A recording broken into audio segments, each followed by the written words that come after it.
रानी चली काल P I, Jamuna तट पे भई लड़ाई, भगे फिरे सब आता ताई, मरे फिरंगी धूल चटाई। छिड़ गौ गदर सन 57 को, छिड़ गौ गदर सन 57 को, सिंधिया पे कर दई चढ़ाई मोरे लाल, माटी पे मिट गई झांसी की रानी, जग में अमर भव नाम मोरे लाल। नमस्कार, बंजारा बीट्स में आपका स्वागत है। मैं हूं ज्योति प्रकाश खरे। आज हम आपको मिला रहे हैं एक ऐसे चिकित्सक से जो बुंदेली संस्कृति से जुड़े हुए हैं और उनका अपना एक अलग काम करने का अंदाज है। उनका बुंदेली लगाव सुन के आप चौंक जाएंगे। चलिए मिलते हैं डॉक्टर प्रमोद गुप्ता जी से। नमस्कार गुप्ता जी। नमस्कार। नमस्कार खरे जी। साथ में नमस्कार आपके चैनल को देखने वाले सभी लोगों के लिए भी, बंजारा बीट्स के सभी दर्शकों को। कहाँ आपका जन्म हुआ? मेरा जन्म हमीरपुर जिले के एक छोटा सा गांव है बिहुनी, वहाँ मेरा जन्म हुआ है और बुंदेली धरती में ही मैं पला हूँ, यहीं बढ़ा हूँ, यहीं मैंने सारे अपने मुकाम यहीं पे पाए हैं। इसलिए सारा बुंदेलखंड, सारी बुंदेली संस्कृति मेरे अंदर रची बसी है जी। बुंदेली संस्कृति की जब बात आती है तो आपकी कुछ रचनाएं ऐसी रही जो बहुत वायरल हुई हैं। हम चाहेंगे हमारे दर्शकों को उसका उल्लेख कीजिए।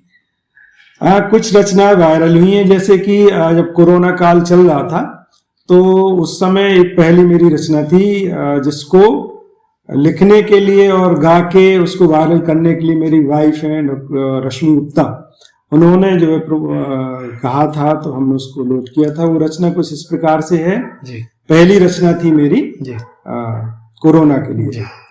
कोरोना से बचे रहियो भैया, बाहर न जइयो, न जइयो भैया, बाहर न जइयो, घर आंगन में बस रहियो भैया, बाहर न जइयो, न जइयो भैया, बाहर न जइयो, कोरोना से बच रहियो। तो ये एक पहला गीत था, मैंने बुंदेली में लिखा था, जो बहुत वायरल हुआ था सारे सोशल मीडिया पे, सारे न्यूज चैनल्स पे जी। इसके बाद फिर आपकी यात्रा आगे कैसे बढ़ी? इसके बाद फिर वो लॉकडाउन लग ही रहा था, लॉकडाउन चल रहा था तो लोग बाग उतावले हो रहे थे, लॉकडाउन तोड़ा भी जा रहा था। तो उस दौरान मैंने एक गीत लिखा था, वो भी बहुत ज्यादा वायरल हुआ था। वो कुछ इस प्रकार से था, लॉकडाउन ना टोरो कहीं मान लो भैया, थोड़ी बात जान लो, लॉकडाउन ना तोड़ो कहीं मान लो भैया, थोड़ी बात जान लो, मोदी कहे तुम्हें कर जोर, फिर रही विपदा चारों ओर, कोरोना को बढ़ो जोर, मोदी कहे तुम्हें कर जोर, फिर रही विपदा चारों ओर, कोरोना को बढ़ो जोर, अप्रैल 14 तारीख तनक आने दो भैया, पूरी बात जान लो। पहला जो लॉकडाउन था वो 14 अप्रैल तक था, तो उस दौरान मैंने लिखा था कि अप्रैल 14 तारीख तनक आने दो भैया, पूरी बात जान लो, मंदिर मस्जिद और गुरुद्वारे तारे बंद पड़े हैं सारे, ईश्वर को पूजो घर प्यारे, सबकी जान और जहान सब संभाल लो भैया, पूरी बात जान लो, लॉकडाउन ना टोरो कहीं मान लो भैया, पूरी बात जान लो। तो एक ये लॉकडाउन पे लोकगीत था जो मेरा बड़ा वायरल हुआ था।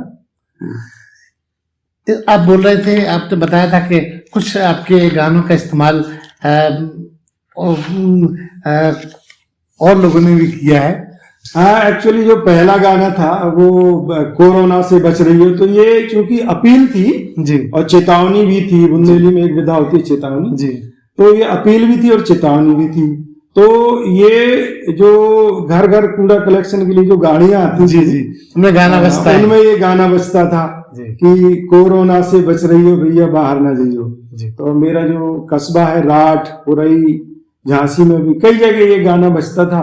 तो मेरे दोस्त लोग फोन करते थे, यार देखो तुम्हारा कोरोना का गाना यहाँ पे बज रहा है। तो ये गाना के लिरिक्स भी आपके हैं और धुन भी आपने बनाई है? जी, धुन तो देखिए बुंदेली जो धुनें हैं उन्हीं पर है, लिरिक्स मेरे हैं। जी तो लिखा मैंने अपना था। और जैसे कि होता है सब लोग अपने जो लिरिक्स लिखते हैं उसमें लास्ट में स्टेंजा में अपना नाम भी ओपन करते हैं। जी तो मैंने भी किया था। जी। उसका स्टेंजा कुछ ऐसा था, कहत प्रमोद सुनो भाई संतो, विचर न डोले तन मन जन को, गांव गली सब समझाई हो भैया, बाहर ना जाइयो। तो इस तरह से था।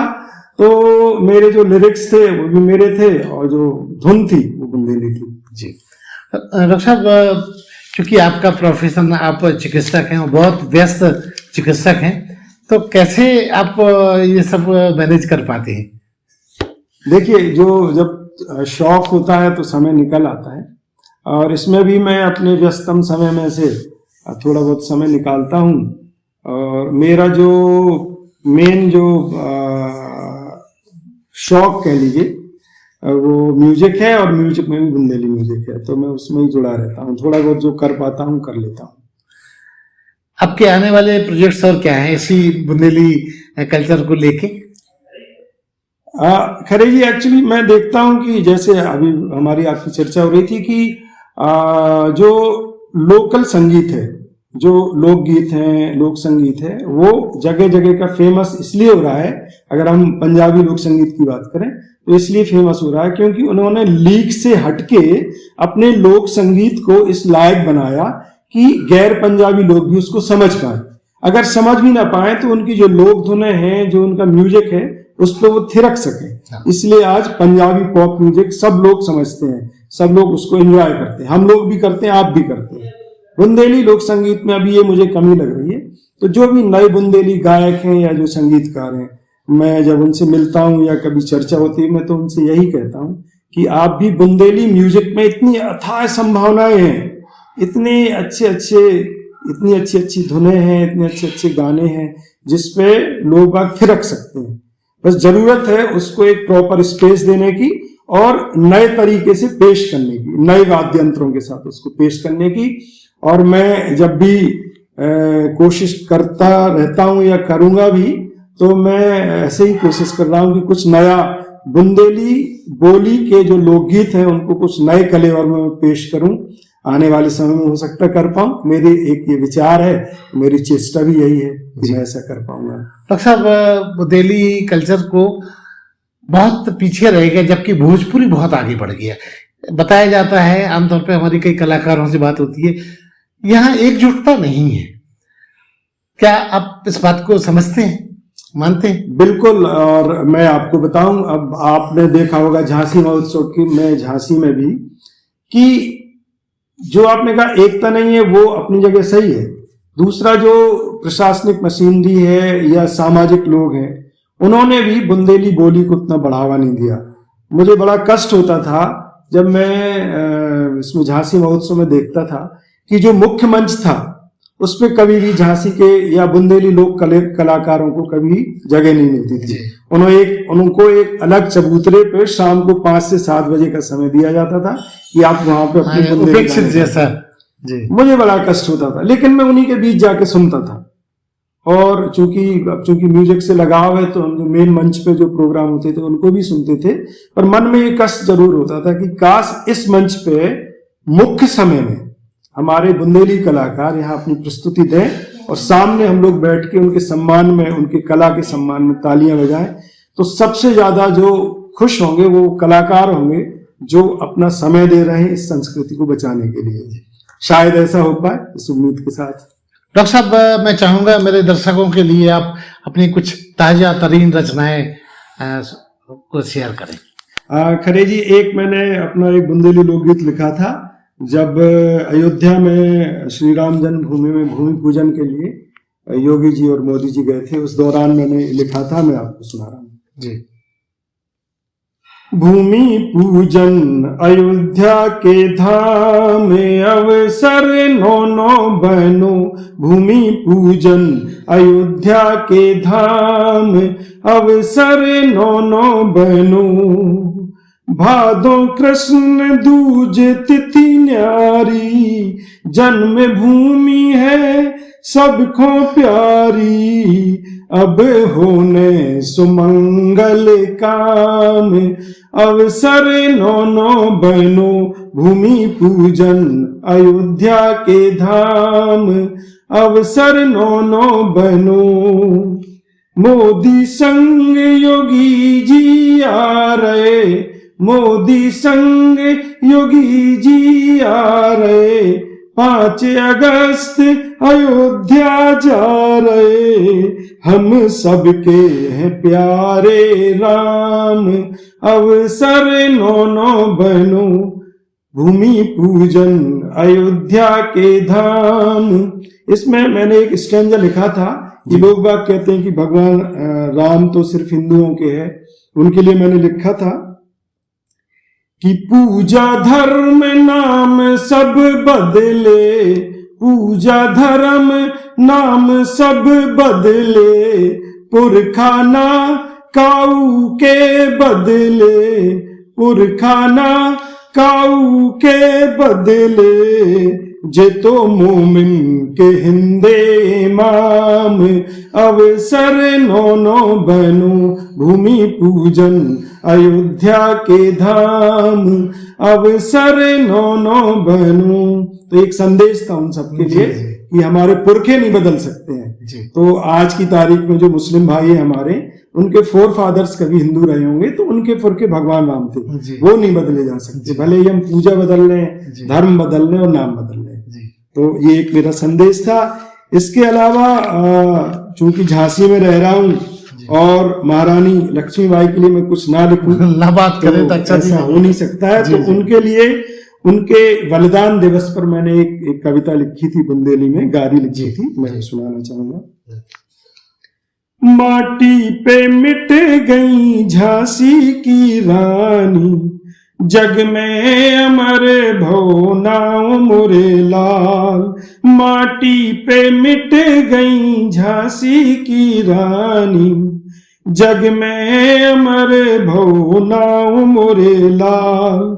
सुंदर मुंदर गौ से झलकारी बाई, सब भय शहीद संग रानी मोरे लाल। काशी में जन्मी थी बाई, शिक्षा नाना के संग पाई। तीर ढाल तलवार चलाई, ब्याह भव सो झांसी आई। भागीरथी इनकी माई लगत है, बाबा मोरे पंत तांबे मोरे लाल। माटी पे मिट गई झांसी की रानी, जग में अमर भो नाम मोरे लाल। आगे गंगाधर को छूटो साथ, शासन आगो गोरन हाथ। दूल्हा जी ने कर दो घात, अंग्रेजन की बन गई बात। लड़का बांधे कमर कूंदी केले से, दोनों हाथ तलवार मोरे लाल। माटी पे मिट गई झांसी की रानी, जग में अमर भो नाम मोरे लाल। एक स्टेंजा और है जी, सुनाइए। रानी चली काल पी आई, जमुना तट पे भई लड़ाई। भागे फिरे सब आता ताई, मरे फिरंगी धूल चटाई। छिड़ गौ गदर सन 57 को, छिड़ गौ गदर सन 57 को। सिंधिया पे कर दई चढ़ाई मोरे लाल। माटी पे मिट गई झांसी की रानी, जग में अमर भो नाम मोरे लाल। रणभूमि में मार मचाई, तलवारन से घायल भाई। घोड़ाड़ो सामने खाई, कहत प्रमोद सुनो मोरे भाई। लड़ती लड़त रानी हो गई ने छावर, गोली चलाई अंग्रेज मोरे लाल, माटी पे मिट गई झांसी की रानी, जग में अमर भव नाम मोरे लाल, दे गई सीख सब जनता जनन को, उनने लुटाई अपनी जान मोरे लाल। ये मैंने महारानी लक्ष्मीबाई की बलिदान दिवस पे लिखा था। बहुत शानदार। डॉक्टर साहब, मैं चाहूंगा कि अब लोग हो गया आप इतना अच्छा सुना रहे हैं, तो हमारे दर्शकों को एक आध रचना और सुनाइए। मैंने एक कजरी गीत लिखा था जिसके 2 स्टैंजे सुनाऊंगा। जरूर, स्वागत है। आगो सावन आई बहार, जे बदरा बरसत हैं कारे, आओ सावन आई बहार, ये बदरा बरसत हैं कारे, आकाश में बिजली कौंदी, खेतन की माटी सौंदी, आकाश में बिजली कौंदी, खेतन की माटी सौंदी, के अरे राम गिर रही नीर फुहार, जे बदरा बरसत हैं कारे, किया जा सावन आ गो आई बहार, जे बदरा बरसत हैं कारे, घन घोर घटा घेरे आई, और पवन चलत पुरवाई, घन घोर घटा घेरे आई, और पवन चलत पुरवाई, गोरी धन भींजे बीच बाजार, जे बदरा बरसत हैं कारे, हुआ जा सावन आई बहार, जे बदरा बरसत हैं कारे, भरे पोखर ताल तलैया, जो पानी संभरत नैया, भरे पोखर ताल तलैया, जो पानी संभरत नैया, के अरे रामा गारे मेघ मल्हार, ये बदरा बरसत हैं कारे। तो एक मैंने भादों में सान भादों के लिए एक गीत लिखा था। अब साहब, एक बात पूछना चाहूंगा कि आपकी इस रचनात्मक प्रवृत्ति में आपकी जीवन संगति का क्या योगदान है? मेरे ख्याल से उनका बहुत योगदान है। जहाँ कहीं मैं अटकता हूँ या जहाँ कहीं जो राइम नहीं बनती, एक लय नहीं बनती है, तो वो शब्द सुझाती है जी, और मैं उनको पिरो देता हूँ। तो क्या वो भी बुंदेलखंडी है? वो बुंदेलखंडी जन्म से नहीं है, लेकिन उनका दखल है। नहीं, उनका बेसिकली वो बुंदेलखंड की है, हमीरपुर जिले की वो भी रहने वाली, लेकिन उसका शिक्षा दीक्षा सब पश्चिमी उत्तर प्रदेश में हुई है।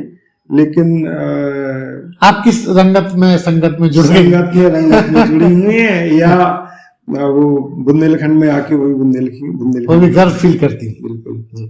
अच्छा, अब आप एक और रचना हमारे दर्शकों के साथ शेयर करें। मैंने एक देवी गीत लिखा था नवदुर्गों में जी, जो बहुत वायरल हुआ था। मैं उसको उसकी कुछ पंक्तियां सुनाइए।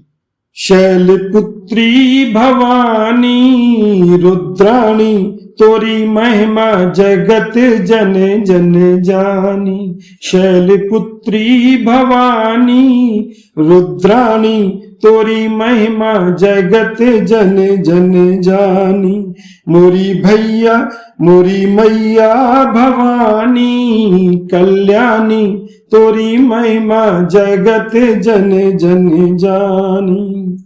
मैया तोरी मड़िया में ज्योति जलत है, मैया तोरी मड़िया में ज्योति जलत है। भक्तन के तन मन की पीड़ा हरत है, तोरई शरण में सब प्राणी। मैया तोरई शरण में सब प्राणी, शैलपुत्री भवानी रुद्राणी। ये मैंने एक देवी गीत लिखा था जिसका एक स्टैंजा आपको सुनाया मैंने। जी। तो ऐसे ही लिखता रहता हूँ मैं जब कभी फुर्सत अभी हाल में आप बता रहे थे कि बसंत पे आपको ये रचना बसंत पे ये रचना मेरी नहीं है, लेकिन एक बहुत ही प्रसिद्ध रचना है बुंदेली की।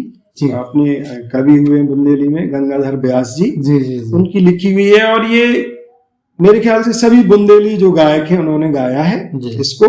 तो मैं उसको एक स्टैंजा उसका गाना चाह रहा था, क्योंकि बसंत का मौसम चल रहा है, अभी अभी बसंत पंचमी गई है, ठीक है, तो मैं वो सुना रहा हूँ।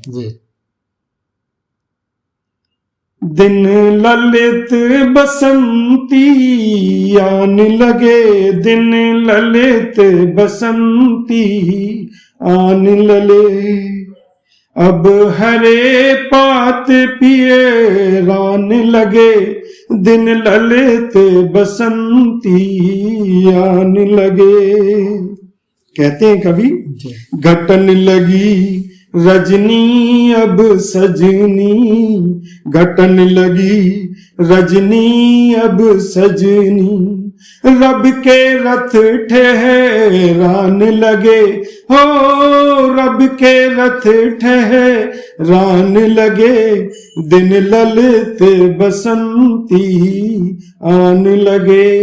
रातें छोटी होने लगती हैं और दिन लंबे होने लगते हैं, तो उनके लिए लिखा उन्होंने, नाचत मोर कोयलिया कूके, नाचत मोर कोयलिया कूके, आमन बोरे दिखाने लगे, मैया आमन बोर दिखाने लगे, दिन ललित बसंती आन लगे।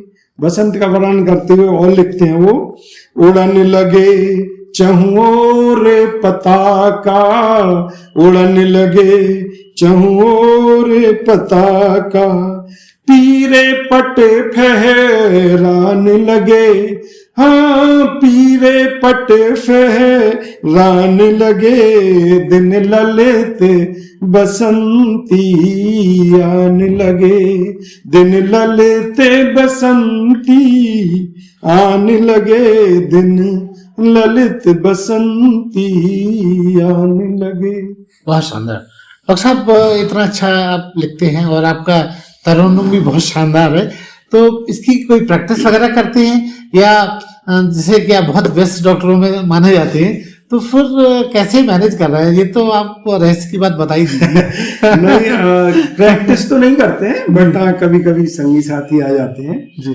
जैसे हमारे एक बांसुरी वादक हैं लतीफ भाई जी, एक हारमोनिका जो बजाते हैं mouth organ doctor Pramod Dikshit ji, या ढोलक पे हरीश विश्वकर्मा जी, ये लोग जब कभी इकट्ठे होते हैं हम लोग बैठते हैं, एक कुटुंब जैसा बना रखा आपने। बुंदेली एक तराने छेड़ते हैं आपस में बैठ के, कोई कुछ गाता है कोई कुछ गाता है। डॉक्टर साहब, एक रूमानी सवाल है मेरा, कि अगर ये सवाल पूछा जाए कि अगले जन्म में भी आप चिकित्सक और संगीत बुंदेली से जुड़े हुए आना चाहेंगे, या कुछ और मॉडिफाई करके आएंगे?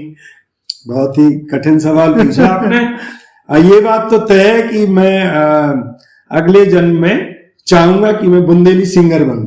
अच्छा। ये मेरी दिल की तमन्ना है, लेकिन डॉक्टर बनूं या ना बनूं इसमें संशय है। खरे जी, आपको सुनने में थोड़ा अटपटा लगेगा कि अब समय ऐसा रहा नहीं जिसमें आप रोज अखबारों में सुनते होंगे, टीवी रेडियो में देखते होंगे, डॉक्टरों के ऊपर अटैक बढ़ते जा रहे हैं जी। मन बड़ा दुखी होता है देख के कि हम लोग, मैं अपनी बात तो कर ही रहा हूं, मैं उन सभी अपने साथियों की बात कर रहा हूं कि जो इतने मन से मरीजों की सेवा करते हैं, 100 मरीजों की सेवा करते हैं, 100 मरीजों का इलाज करते हैं, उसमें से 80 ठीक होते हैं, 15 नहीं ठीक होते हैं, 5 ऐसे होते हैं जो ईश्वर के जो नियम है उसके अनुसार उनके पास चले जाते हैं। तो उन 5% लोगों के लिए जो ठीक नहीं हो पाते हैं, ईश्वरीय विधान के अनुसार उन्हें जाना होता है, वो चले जाते हैं, उनका सारा जो आक्षेप है वो भी डॉक्टरों के ऊपर आता है, और वो सिर्फ जो है शब्दों तक सीमित नहीं रहता है, वो जो है मारपीट की नौबत पे आता है। और वो शायद जो मारने वाले वो ये समझते नहीं है कि वो सिर्फ शरीर पे चोट नहीं कर रहे हैं, डॉक्टरों की आत्मा पे चोट करते हैं।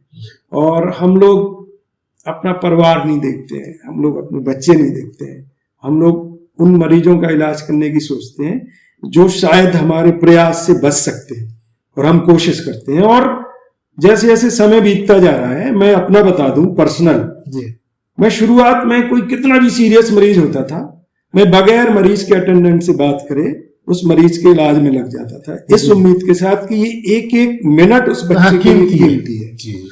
लेकिन समय जैसे जैसे बदलता जा रहा है, पब्लिक है वो आंदोलित हो रही है, वो उग्र होती जा रही है, डॉक्टरों को भी कंज्यूमर फोरम के जरिए कोर्ट के चक्कर लगाने पड़ रहे हैं।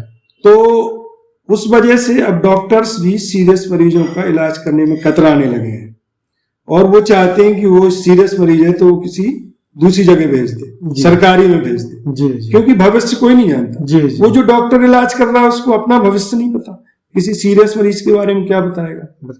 तो जो आपने एक सवाल किया तो उस परिप्रेक्ष्य में मैंने उत्तर दिया, और आपके इस प्रयास, इस चैनल के माध्यम से, बंजारा बीट्स के माध्यम से जो भी इसके दर्शक हैं, मैं उनसे हाथ जोड़ के विनती कर रहा हूं कि जो डॉक्टर हैं वो भी आपके बीच के लोग हैं। कोई भी डॉक्टर कभी ये नहीं चाहेगा कि उसके मरीज का अहित हो जाए, जैसे कोई माँ कभी ये नहीं चाहती कि उसका बच्चा जो है कभी कुपुत्र हो जाए, कोई बुरी संगत में पड़ जाए, ऐसी कोई डॉक्टर कभी ये नहीं चाहता कि उसका मरीज ठीक ना हो। लेकिन सब कुछ डॉक्टरों के हाथ में नहीं है, हमारे आपके ऊपर ईश्वर बैठा है, उसका जो विधान है उसको डॉक्टर क्या उसको कोई नहीं टाल सकता। जिस दिन मुझे लगता है कि जिस दिन मैं सुनता हूं कि फलाने डॉक्टर के साथ ये हुआ, उसी दिन मन खिन्न होता है कि हम लोग क्यों कर रहे हैं। हम कहीं पे भी एक छोटा सा धंधा करके अपना पेट पाल सकते हैं, और आप देखते हैं भाई सब लोग सब कुछ अपना पेट चला ही रहे ना। तो ये एक सवाल आपने पूछा था इसलिए कह दिया, लेकिन फिर भी डॉक्टरी एक नोबेल प्रोफेशन है, ये बात सही है, लेकिन डॉक्टरों की भी अपनी जरूरतें हैं, परिवार है उनका, समाज जुड़ा। हाँ डॉक्टर साहब, परिवार से याद आया, आपके परिवार में और कौन कौन है? परिवार में मेरी पत्नी है रश्मि जी, वो भी डॉक्टर है? वो डॉक्टर नहीं है जी, वो अध्यापिका है, और वो मेरे ख्याल से मेरी प्रेरणा स्रोत है जी। और मैं आज जिस स्टेज पे खड़ा हूँ उनका बहुत योगदान है। साथ में मेरी 2 बच्चे हैं, एक बेटा है एक बेटी है जी। और आपने सवाल पूछा कि मैं बनूंगा कि नहीं बनूंगा डॉक्टर, वो तो मैं नहीं कह सकता, लेकिन मेरी बच्ची है वो भी डॉक्टर है, वो एम्स भुवनेश्वर से अभी उसने फाइनल प्रॉफ का पास किया है, इंटर्नशिप में है वो। मेरा बेटा है वो सेकेंड ईयर MBBS में है भोपाल मेडिकल कॉलेज में। दोनों डॉक्टर हैं, और भाई इसके बावजूद कि मैंने उन्हें मना किया था कि तुम लोग डॉक्टर नहीं बनो, वो डॉक्टर बने। शायद विधि का विधान है, और उनके हाथों भी मरीजों की सेवा उनके भाग्य में भी लिखी हो, बिल्कुल जैसे मैं कर रहा हूँ जी। तो कुछ आप नहीं, बस ठीक। तो ये थे डॉक्टर प्रमोद गुप्ता जी, जो खुद तो चिकित्सक हैं ही, उनके 2 बच्चे भी चिकित्सक हैं। बंजारा बीट्स से ये अपनी बुंदेली बातें, बुंदेली गाने, बुंदेली गारी सभी कुछ शेयर कर रहे थे। बंजारा बीट्स से बात करने के लिए गुप्ता जी बहुत बहुत धन्यवाद। लेकिन मैं एक बात और कहना चाहता हूं। जरूर, स्वागत है। जैसे कि मैं आम पब्लिक को ये कहना चाह रहा हूँ कि जैसे भोजपुरी लोग अपनी बोली को बढ़ावा देते हैं, बोलते हैं, भोजपुरी में बात करते हैं, कोई भी अधिकारी हो, 2 लोग जब भोजपुरी एरिया के मिल जाएंगे तो भोजपुरी में भाषा का इस्तेमाल करते हैं। जो पंजाबी लोग हैं वो आपस में जब मिलते हैं पंजाबी में बात करते हैं, जो गुजराती हैं वो आपस में मिलकर गुजराती में बात करते हैं, बंगाली में बात करते हैं। लेकिन हम लोग शर्माते हैं बुंदेली में बात करने जी। मैं अपनी क्लिनिक में बुंदेली में बात करता हूँ अधिकतर लोगों से। लोग मुझसे अंग्रेजी में सवाल करते हैं, बुंदेली में जवाब देता हूँ। लोग मुझसे खड़ी बोली में बात करते हैं, बुंदेली में जवाब देता हूँ। मैं चाहता हूँ हमारी कोई हेठी तो नहीं हो सकती ना, हम अपनी बोली में बात करते हैं तो इसमें हमारी हेठी नहीं है। बिल्कुल, हम अपनी जब फील करना चाहिए, हम जब स्वयं अपनी बोली को बढ़ावा नहीं देंगे तो दूसरा उसको तवज्जो क्यों देने लगा। इसलिए मेरी सभी बुंदेली जो बुंदेलखंड के वासी हैं, जो बुंदेली को पसंद करते हैं, उनसे एक हाथ जोड़ के करबद्ध प्रार्थना है कि वो बुंदेली में बोलें, बुंदेली में बात करें, बुंदेली का प्रचार प्रसार करें। इतनी मीठी बोली है कि आप सुनेंगे तो मस्त हो जाएंगे जी। तो बस यही एक गुजारिश है आपकी बंजारा बीट्स जो आपकी चैनल है उसके माध्यम से कि जो बुंदेली परिवेश में रहते हैं, बुंदेलखंड में रहते हैं, वो कम से कम बुंदेली में बोले, बुंदेली में बात करें। इसमें कोई शर्मा नहीं, इसमें हीन भावना ना लाए। जी। तो डॉक्टर साहब की अपील को मैं समझता हूँ हमारे दर्शक सुन रहे होंगे, और हम भी आग्रह करेंगे कि बुंदेली भाषा को तवज्जो दें। Thank you. बंजारा बीट से बात करने के लिए बहुत बहुत थैंक यू खलील, बहुत बहुत धन्यवाद। इस चैनल को लाइक और सब्सक्राइब करना ना भूलें। देखते रहिए बंजारा बीट्स।